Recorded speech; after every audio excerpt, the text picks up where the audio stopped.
Hi, Pramath. Hi. Hi, Seema. Hi. Pramath is the founder and chairperson of Harappa. Pramath is also an institution builder. He's been the founding dean of ISP. I'm sure many of you know about that. And also a founder at Ashoka University. He's a former partner at McKinsey and Company. And Pramath has his hands in many, many things. All of us who work closely with him know that. But he's very, very passionate about education. And he's extremely passionate, I know, about the solve habit. But let's talk to Pramath and understand from him why solve is a very, very core habit at Harappa, and why is it a skill that is really, really sought after in the workplace today. Pramath, decode the solve habit for us. My view is that at the workplace, all we are doing is solving problems. Whether it is a problem that has to do with getting a task accomplished, or it is a problem that arises between us and our teammates or bosses, whether it is a problem which our organization has with our customers, we are basically at the workplace only solving problems. We don't realize that, but that's really what you get paid for. That's really what you get evaluated for. That's how you add value. In fact, that's how you move up the ladder in your career and in the hierarchy of an organization. So to me, it is only about problem solving, yet nobody teaches you this stuff any longer. So, Pramath, there was a Bloomberg study, which sort of indicated about 3 years ago or 4 years ago, which said that one skill that the workplace really looks for, or employers really look for, is creative problem solving. It's supposed to be a very, very desired skill, but it's very, it's not really common. It's not commonly found. Why do you think employers are looking for this skill? What is it about problem solving that really attracts them? The single most important reason that employers are looking for this is not that suddenly problem solving has appeared at the workplace. Mm-hmm. The reason is that the people they hire are not able to solve the problems as they used to be able to do in the past. Okay. This is compounded by the fact that problems have become even more complex, right? So, I mean, you look at the problem we have with the coronavirus, whoever thought that we would have this problem, right? So problems are hitting you literally from the left field. Correct. So you need, of course, people, and everybody talks about disruption and so on. So that's cliched. But the underlying problem is that in our education system, we are crammed with knowledge. We are told that the answer is in the back of the book. We are told that the only problems you will solve is the questions that come in the exam or what is in your syllabus.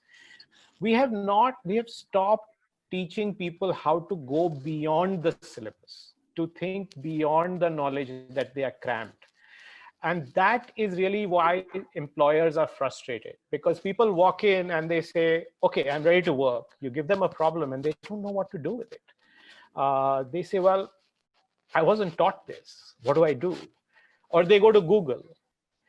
And the truth is, you are going to get paid for applying your intellect, your experience, your judgment to a problem, not just what you learned in class, but all of these other things which you are not taught. And that's why we have these courses at Harappa. You should have already been taught this at school. Somebody did ask us that why don't we get these kind of why are these skills not taught in our education system? So I think you pretty much answered that.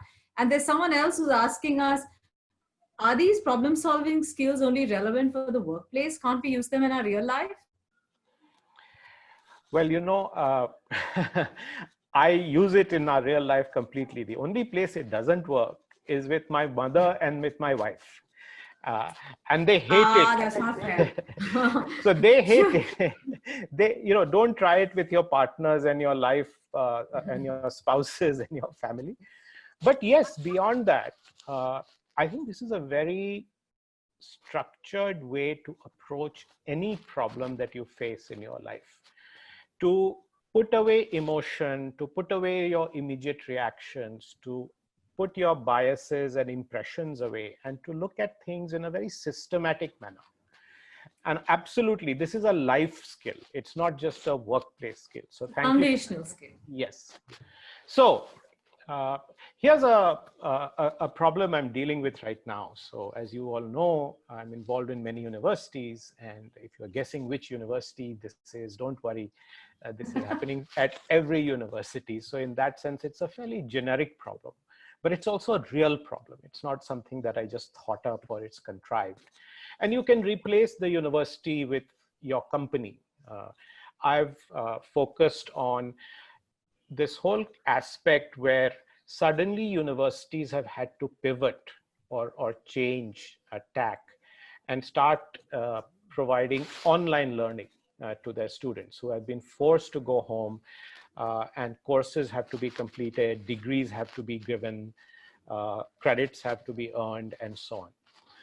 Now, imagine that you are in one of these universities and you are an administrator. You could be the head of the student government or the student council. You're somebody important. And you are called up and said, listen, everyone is unhappy and complaining that things are really not going well. And we are making a hash of it. Please solve this problem. Please do something about this. Now, this is very typical. Often you will be asked whether you're in school or you're in college or you're working, you'll be confronted with situations like this. Something just pops up out of nowhere and you're said, listen, solve the problem. Now let's see what happens in this situation. And this is, again, like I said, this is something that I've had to live with. So a host of issues keep cropping up, and you start talking to people and you start looking into this. So the question is, are faculty delivering?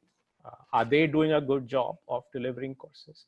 The other thing, oh, the students are not prepared. If you talk to faculty, they say, oh, our students don't come to class and they are not serious and they are not really ready for online learning. When you talk to students, they will say, well, I'm not getting enough support from the university. I have so many problems. They say the experience, the software, the platform we are using, like a Zoom, is not good enough. There are security issues with this. Then they say, well, with internet issues, or why should I pay so much to be online? Yes, so that's coming. Okay. But hold the pay point. Yes, we haven't come to that yet. And I didn't want to suggest that here. Otherwise, all the university people will blame me. But, you know, there's questions about group work. How will we do group work? There's general anxiety about what's happening. There's the problems of lockdown. There is mental health issues that people start facing. There's people say, hey, I can't do this at home. You know, my parents are around, my sister's around, my dog is around, my room is not conducive. There's lots of noise. People are saying, well, what's the best technology I want to use, what I want to use? Then students are saying, you know, will we get grades this semester? As you can see, there's just a whole bunch of, there's bandwidth issues that students are having, the bandwidth issues that faculty are having, their internet is too slow. So when they try to do it, they can't get video, their voice keeps breaking up. Then faculty are worried, you know, how will I deliver examinations online? That's a big one. You know, what if people cheat? Then there is a sense that the administration has that the students are not engaged. How do we make sure they come to class? How do we make sure they stay in the class? How do we make sure that they do 5 lectures during the course of a day? Don't they get tired of being on the screen? So as you can see, there's a whole bunch of issues that comes up. There's a question about clashes in the schedule. How do we deal with lab classes and so on? Now, this is very typical, and this is typical for any problem.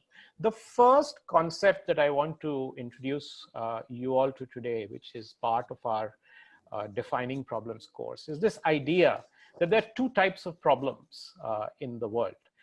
There are technical problems, and then there are adaptive problems. And then there are combination of these 2 problems, which are called blended technical and adaptive problems. Now, if you look at technical problems are very simple. well, they're not always simple, but they're very clear. There are solutions available, there are experts available, and there is not much change or behavior or mindset change that is required. So let's go back to my earlier problems. Now, which of these are technical problems, for example? So student mental health, well, that's not an easy one to solve. Are students prepared? Not easy to solve. But what about bandwidth for students? Well, this is again a technical issue. Where are the students? Who are the ones who have adequate bandwidth? Who only have 3G? Who do only have 2G? Who doesn't have any internet? They are in an internet dark area. This kind of problem has a very technical aspect to it. You can collect data, you can then figure out what the problem is, and you can solve the problem, right? What is the best technology to use? Now, there are about 4 or 5 technologies. There's Google, there's Zoom, there is Microsoft, and maybe a few others. And then within these, you have to pick out the best. You can make some choices and come up. So these are very technical answers. Talking to an expert will give you, so that these smaller sub problems are problems that are very technical in nature that can be solved. A good example is if at workplace, if in your office, you have poor access to the internet. Now you can come around and say, listen, I'm not getting enough, my internet speed is very slow, my files don't load fast enough, and so on. But you know that the answer is very simple. You just have to go to the IT person and find out whether there is enough bandwidth to use in the office or not, and you can solve that problem. Adaptive problems, on the other hand, tend to have not a clear answer. There are no experts that can solve it. There is no one answer. And so would you put something like distraction as an adaptive problem? Student absolutely. Yes, maybe yes. Faculty non-delivery or not understanding, or even anxiety, student anxiety, would that be an adaptive problem? Yes, Seema. So these are all adaptive problems. There is no real answer. Even if you try to solve them, you will best improve, but you will not ever eliminate the problem, right? You will make it better. Now, if you look at this overall problem, it's a combination of some technical problems and some adaptive problems. And that's why we say that the larger problem you're trying to solve is actually a blended problem between technical and adaptive. Now, why is it important to make this distinction? It's important to make this distinction because often at work, we convert technical problems to adaptive problems. It's like doing a self goal, or we often talk about our cricket team when we get frustrated that they snatched defeat from the jaws of victory, right? The example is, if you take the example of the internet in the office, if I ask you to solve the problem, somebody will come back and say, well, you know, the IT guy is not really paying attention. He's not listening. I talked to so-and-so, and the finance person is saying that, you know, if we do this, then it is going to cost us a lot of money. And, you know, there are other people in the office who don't have this problem. So I don't know if I'm the only one. Now, this is a simple case of checking whether there is a problem with the internet in the office or not. By now bringing all of these people issues and who's saying what and so on, we are making what I call a jalebi out of the problem. There's a very simple problem that has to be solved.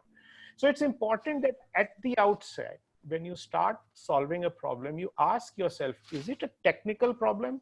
Am I making a technical problem an adaptive problem? And if it is an adaptive problem, truly, then we have to understand how to solve it, how to solve a technical problem and how to solve an adaptive problem. Now, obviously, I don't have enough time to cover this in detail, Seema, but I hope I've given some idea that first and foremost, getting a sense of what is technical, what is adaptive, and what is blended is very important. And that's one aspect that we cover in our problem definition course. For me, 50% of solving the problem is to know what problem are we solving. Let me remind you of the time that you walk into a meeting, you think you have some problem to solve. You walk into the meeting and you want to get help from people in the meeting on the problem you're trying to solve. You start telling them about the problem. Even before you finish telling them about the problem, people start giving you advice. They say, no, you should do this. So somebody else says, oh no, but that doesn't work. You should do this. Now, people haven't even understood what is your problem. What is it that you're trying to work on? They start giving the answers. This is a huge problem that we have, where even before we fully understood what we are solving for, we start solving the problem. We feel that we're so intelligent. We have to use our brains and we feel like, oh, we have done this before. I know exactly how this is to do. You know, this comes from the high school mentality of being the first to raise the hand and ask the question, or have the right answer when the teacher asks the question. So I've got the answer. But that's our training, right? Important. Yes. So we have to fight that. Say, listen, do I really understand what is the problem we are solving? Like I said, you have so many problems. Where do you even start? And so what you do is you force yourself to first write down a problem statement. Here we came down with the problem statement as, how can we provide the same level of experience online as we were able to provide to students on campus? It's a very succinct, clear statement. Same level of experience online as on campus. How can we do that? How can we raise all the level that we are at today to that level where people say, wow, this is almost like being on campus? But that's not enough. The question is, how will we know that we've solved the problem, right? What will be the measure of success? And this is the other part of this framework. So in this case, we said the only way we are going to measure success is through student feedback. We'll constantly ask our students, how do you think we are doing? How well are we doing? Okay. That again is not enough. Once the feedback comes, who will decide whether this is good enough or not? And then the questions turns to stakeholders. It's not just one person who decides. Together, students, faculty, administrators have to take a call. Is this good enough? Have we met the bar? Have we raised the standards? Are we at some benchmark level? Is this the best possible? So being clear about who your stakeholders will be. Finally, what is the scope of the problem? Are we solving for now? Are we solving forever? Are we solving for next year? Are we solving for next semester, for the summer? So here we said, listen, the scope is here and now. All of the classes that are being offered this semester and the experience of all the students who are registered for our courses this semester. And finally, defining what are the constraints? What are the limits within which we have to work? In this case, we said, listen, we need to resolve this in a week. Now, suddenly you can see that from this messy list, we have brought it all down to this very deliberate, thoughtful way of saying, what is the problem I'm trying to solve? Now, everybody who's solving the problem knows this is the problem. This is what we will measure success with. Who will decide what is the scope and what are the constraints? So you then take the problem and you break it down into, this one will take a few minutes, but the rest of the concepts are shorter. So I'll take a few minutes on this. So now what you do is you have to solve the problem. Now, of course, you can jump into it and you say, okay, let's choose Zoom as a technology. Or you can say, oh, let's provide dongles to every student who doesn't have bandwidth. Or you can say, oh, let's do away with exams this semester completely, right? You jump into the solutions. But before you do that, it's important that if you want to solve this problem right, that you take the larger problem and you break it down into smaller and smaller manageable sub-problems. And that these are organized into some sort of a logic, which uses what we call a logic tree or an issue tree. And we call it a tree because it kind of looks like a tree that is lying on its side as it's depicted in this graphic here. So again, let me take this set of issues. Now we have our problem statement. Right? Now, how do we break this problem statement down into smaller problem statements and create an issue tree out of it? Now, before we go to issue tree, I want to illustrate our next principle and our fourth principle today, which is called mutually exclusive and collectively exhaustive. So mutually exclusive means that if you take the smaller problems, then they are very distinct from each other. There is no overlap. But it also means that these sub-problems should fit together so that the entire problem is solved, right? So that there are no gaps left, you see? So how do you solve the problem so that there is no overlap, yet there is completeness in the problem? So the no overlap part is that they are mutually exclusive. They are not inclusive, but they are mutually exclusive, and they are collectively exhaustive. So you put all of them together and they are now collectively exhaustive. So you now go back to this problem statement and you say, well, how do I come up with the next set of issues, right? So Seema, let's see, what are the issues here that are most important? Now, should we start with student anxiety? Well, we could. But then we have the delivery of faculty. Now that seems like a bigger issue than student anxiety. So let's say we pick faculty as a sub-issue.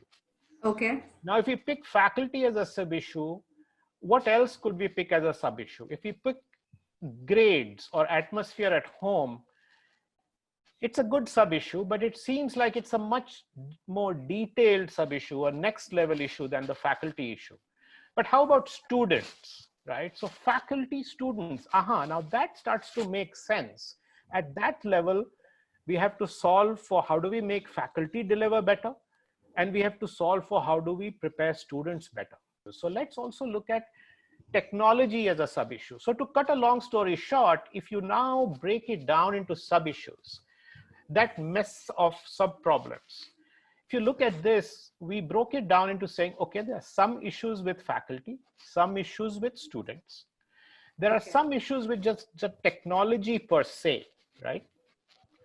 There are some issues with how well are we providing support to both faculty and students. And then finally, we discovered that there was, so these, if you will see, are mutually exclusive, right?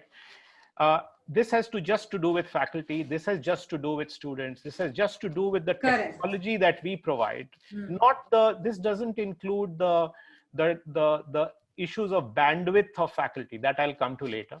And this has to do with the support we provide. Now, as I put these four down, I realized that these were mutually exclusive now, right? But there was something missing. What was missing? Resources was missing, right? Because frankly, that is a big aspect of coming up with a solution to the problem, that, how do I best use the resources I have? I don't have unlimited amounts of people. I don't have unlimited amounts of money. So to make it collectively exhaustive, we add resources to this list. Now this becomes a mutually exclusive and collectively exhaustive list. Now, then you break this further down, right? So you then take each of these and you say, what are the next level issues? And at the next level also, how do we do this in a way that is mutually exclusive and collectively exhaustive? So if you look at what are the problems that are taking place with faculty, there are really three big issues. The first is that they may not have the right laptop, they may not have the right mic, they may not have the right camera. So that's what's here in the technology. The bandwidth is that they may not have the right internet connection, or the Wi-Fi, or the 4G, or the 3G, or just not have internet. And then the third is that they are not trained in using the technology, right? We need to train them to do online learning. So again, as you see, this and this are very different and therefore mutually exclusive. This and this are very different and mutually exclusive, and together they cover all the issues of faculty. And if I have not covered something, we can always add to it. So again, with technology, you can similarly break it out into sub-issues. You could say, what kind of technology should I be using just to deliver the courses, like a Zoom or a Meet or a Google Hangout? What technology technology should I use to deliver exams, what technology should I do to deliver group work or labs, right? And then if you combine all of this and you can have sub issues for each of these, now you have a bunch of issues at the level 2. And similarly, so you can take some of these other issues, some of the remaining issues, and add to it. So now you see that a tree is getting formed, right? There's a root, there are these branches, there are these leaves. For each leaf, there are a bunch of sub leaves. For each of these, there's another set of branches, and you grow this whole tree over time. Now what happens is that you realize that to solve the problem, you have to only solve at this sub level. So you say, how do I make sure that for all faculty, they have the right camera, the right audio, and the right bandwidth? Correct. For all courses, do I have the right classroom, I have the right LMS, and so on. So that's how you use an issue tree to break a problem down so that you can bring it down to chunks of smaller problems that are easy to solve. Okay. So that kind of covers the issue tree and the MISI framework. So very quickly, when you have to take decisions, this is a classic thing that happens. That, okay, now you've taken a decision. Suppose you've taken a decision to go with Zoom, right? A lot of biases and sort of group think creeps in. So there's a bunch of people who will turn around and say, oh, yo, I have used Zoom. It always works, no problem, right? Whereas the fact is that Zoom is not working for many people. It doesn't have some of the security features and so on. Or we'll say, oh no, everybody agrees. Everybody wants to do Zoom. And there are a bunch of faculty who are saying, listen, I don't want to use Zoom. I'm happy with Google. So you're forcing a decision on people.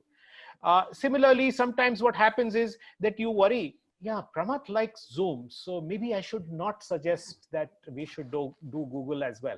By the way, in this case, what happened is that we decided that we would go with both Google and Zoom, right? Or if there are some people who are saying, I want to use Google, I don't want to use, what's the problem? You turn around and say, no, why don't you try it out? Give it a shot. You are not open enough. So I think all of these things creep into our decision making, and this is very important to understand also that, you know, these are all kinds of group think that we bring. In our course, we actually teach a lot of other things other than group think that gets in the way of clear decision making. And finally, what I want to do is very concept, the execution part of it. So now when it comes to getting this done, right, the standard thing is, how do you do it at good quality? You do it quickly, and do you do it cost effectively? How do you organize to implement it in that way? So again, you know, if you look at some of the solutions we did, some of our students were not able to have fast internet access where they were. We had to tie up with several telecom providers to figure out what were the areas in particular that these students had problems, what was the best quality of internet available in that area, what was the most cost-effective way of doing it, and how could we deploy it really fast, right? And based on that, we tied up with different providers in different areas where our students were, and there were only 10% of students who were in this problem. So it wasn't a large group of students. We were able to make it a technical problem, coming back to technical and adaptive problems. So you were able to reduce it to a technical problem to say, okay, 100 students have a bandwidth issue. Let's break down where they are. In those areas, let's find which is the most cost-effective, strong internet provider, and can we get this deployed quickly?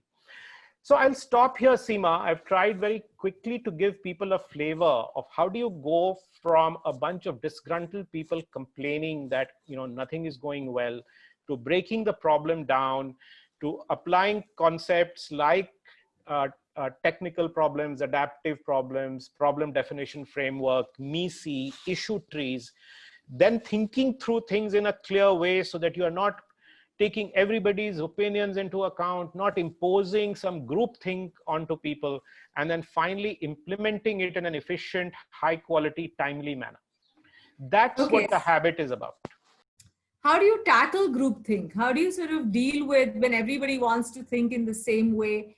How do you sort of be an individual and give your voice out? Isn't it like in the middle where everybody's coming up with a decision, you wanting to have your own say, wouldn't that be like counterproductive or time consuming? I think that's a good question. I think the way to do that is to just be open and to look at things from multiple perspectives. We teach a concept of balcony and dance in one of our courses, and the whole idea is, separate yourself out from the problem for a minute and see what is going on. If there's a large number of people who are uncomfortable with a particular answer, is there a different answer?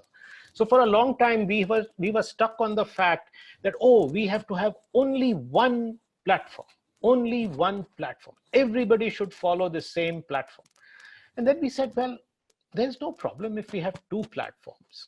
And if that generates a better experience for students, why not have two platforms? And then that completely changed the way we looked at the solution.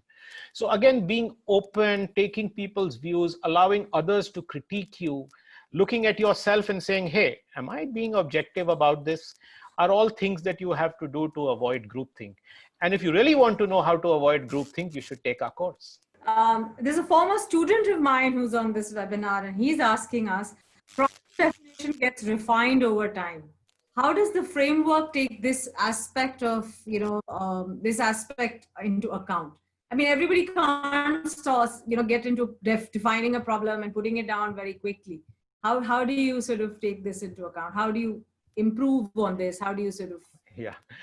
When you prepare something into a case study like this, the danger is that you oversimplify and you make it sound like it's all very linear. The truth is that it's not linear. One, it's very messy.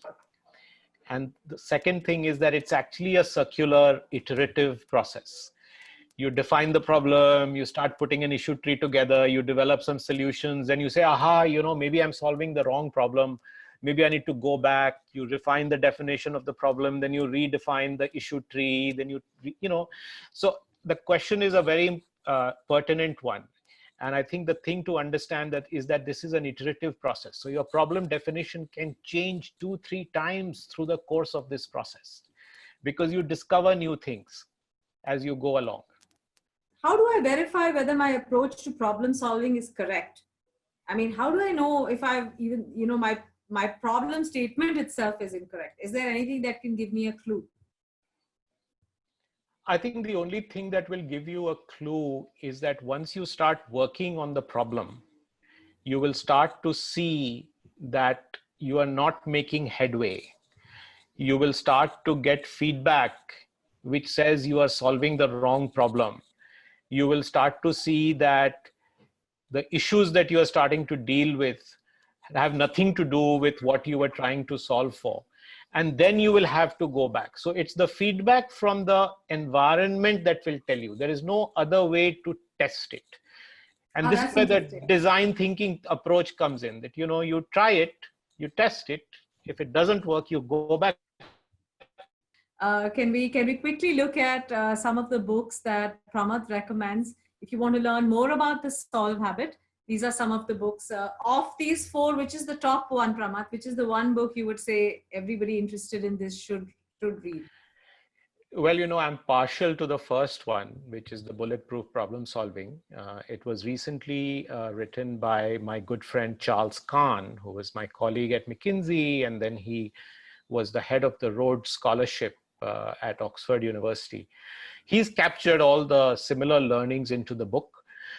So I really think that that's the one that I am partial to. But you know what, like I said earlier when I started, your whole approach to solving problems is not complete unless you also master judgment and decision making, which is why I've included books 2 and 3. And finally, that you are able to execute the solutions that you come up with, that you are able to take the decision, the problem solving, the decisions, and actually make it happen. And this book by Ram Charan and Larry Bossidy is almost like a Bible on the subject. Okay. So we'd like to quickly do a recap of the concepts that you've heard. So every course has at least 7 to 8 concepts. We've only shown you 5. And under the Solve Habit, we actually have 5 courses. So it's 8 into 5. There are about 40 concepts almost in these courses. but we discussed the problem definition framework. Pramath also gave you a glimpse on difference between adaptive and technical problems and blended problems. We talked about issue tree, the Macy principle, groupthink, quality time, and cost effectiveness. These were the 5 frameworks, and he took you through an entire case study. Thank you so much, Pramath, for joining us. I'm sure the participants had a great time. No, thank you so much for having me, Seema, and thank you so much, everybody, for joining. It was great fun taking you through the journey of the Solve habit at Harappa, and all I can tell you is that you should give the courses a shot, and I can guarantee that you will really enjoy it, and this will be a core life skill that you will learn. Thank you again very much for joining us.